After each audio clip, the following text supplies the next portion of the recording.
One man gets to decide law, and that law is arbitrary depending on who you are.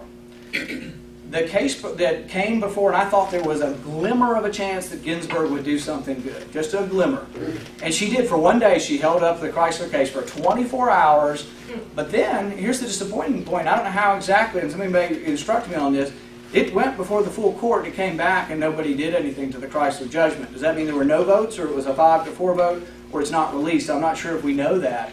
But anyway, the Chrysler case, what they do in the Chrysler case is we have accepted bankruptcy law. When you go bankrupt, there is a proceeding, but it's predictable. So if I make an investment in your company and I'm a secured bondholder, I'm doing this because I want a safer investment, and I'm only going to do this because you've promised me this safe investment.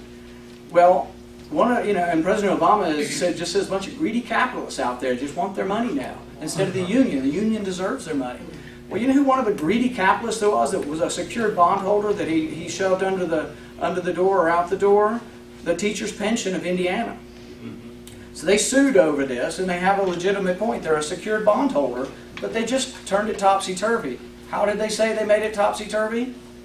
It's TARP money.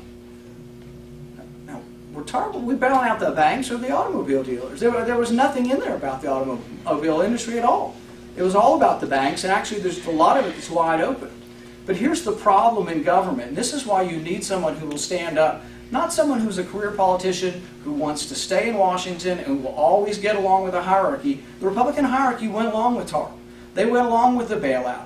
You'll want someone who will stand up and get angry and say what the truth is and vote that way and try to lead the Republican Party in another way. You will not get that from most of your other choices. But with the TARP, it had nothing to do with automobiles. It had to do with bank. But we lost sort of the distinction between sort of the two parties. McCain suspends his campaign and he runs back to Washington to vote the same way as President Obama. We now have this TARP legislation that you can drive anything through. And it is the beginning of socialism in our country. People say, oh, that's too strong a statement. Well, we now own part of the banks. Some of the banks want to pay back their money, and they've told them they won't take the money back. You know, it's a slippery slope. The other thing it illustrates with the TARP Act, with the bailout, is that we have real problems with stuff being shoved down our throat with no review. There's a bill floating around in Washington, and I would support this, and if I could get past a primary, which I think is the biggest obstacle, in a general election, I think things like this bring new people to our audience, is I will try to pass legislation that says you cannot vote on a bill unless you sign a statement saying you've read it. Amen.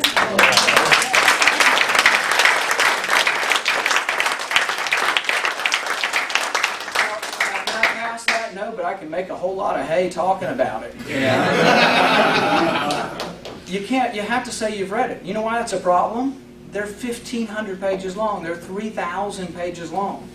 They started out with one where, sometimes short's bad too. The first one from Paulson had like 2 paragraphs and just said, "Make me king." And Congress said, well, we're not going to make you king, but they still wrote a $3,000 bill that really is murky on what the limitations are, and no one read it. There were 20 copies of the TARP bill that were available to be read. There was penciled handwriting in the margins that became part of the bill. It had not had a final typing. So there were penciled edits in there by clerks. What happens is it's so big, the leaders may know a lot about it, and the leaders' clerks may know a lot about it, and most of the rank and file just kind of go along with what they're told. We need to have bills that are readable. We also have another movement, a small movement now, but we need help with more people in Washington, is a movement that says that every bill that comes up in Congress should have a reference to the part of the Constitution that sanctions it.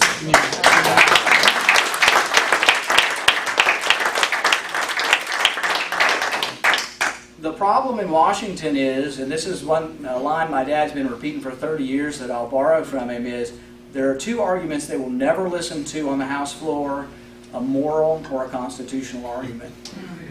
It's kind of the same way as a society. We've become more of a democracy than we once were a republic. And our founding fathers warned us of this. Jefferson said democracy is nothing more than mob rule, where 51% of the people get to decide the rights of the other 49%. We had a Supreme Court at one time that struck down many pieces of legislation that were overreaching. And one of the things that was used was the Commerce Clause. But now the Commerce Clause has become wide open. The Commerce Clause now is all-encompassing. One of the famous cases from the 1940s, and Goldwater quotes this in his book, is Wickard v. Filburn, and in there it's another wheat growing kind of case. He wanted to grow 20 acres and they were only letting him grow 10. Well, he said, well, the heck with you, it's my land and I'm growing my 20 acres and I'm not even going to sell it, I'm just going to consume it. So he consumed it all for his cattle or for whatever consumption purposes, and they sued him and said he couldn't. And they said the reason they could do it is through the Commerce Clause. He said, well, I didn't sell it. And they said, well, because you didn't sell it, you could have affected the price of it. This still goes on. There was a case in the, I think it was 2001, 2002, Gonzalez v. Wright, where medical marijuana was being used in California.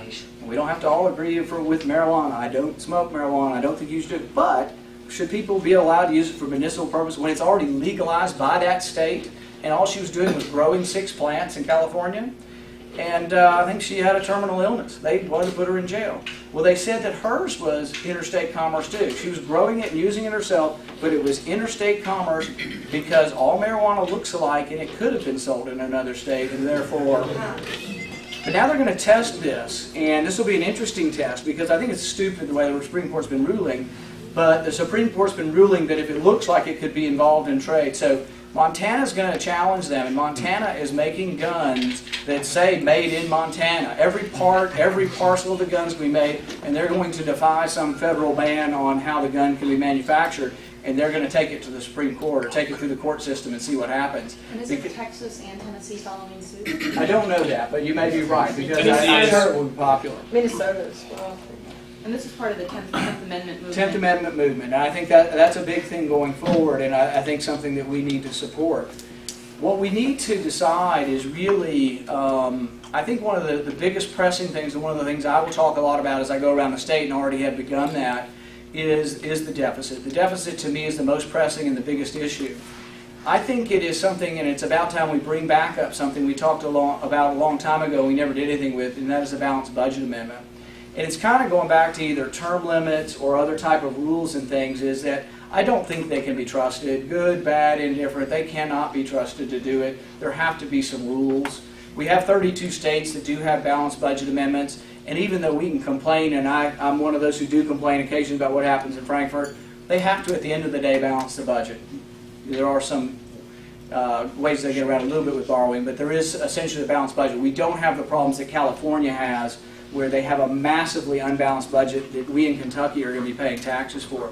But I think you have to have some rules. But the other thing is we have to have something that we can present, and we have to have clear-cut differences between Democrats and Republicans.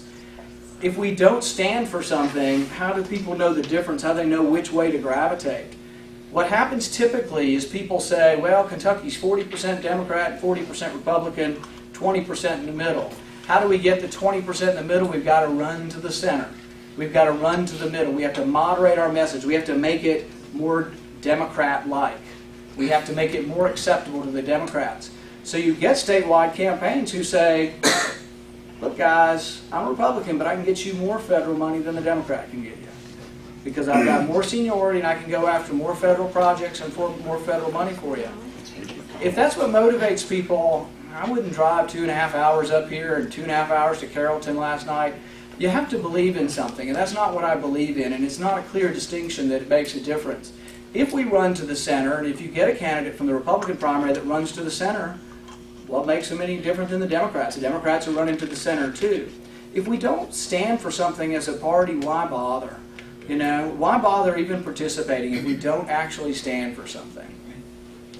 Along those lines, I would say that the biggest challenge to Republicans, and one of the hardest things for Republicans to come about, is they have to accept the notion that you can either be fiscally conservative or you can believe in the status quo. The status quo, and let me explain that a little bit, a lot of Republicans say, I am for balancing the budget, I'm with Reagan, and I'm all this for balancing the budget and making government smaller, but we can't touch a penny in the military budget.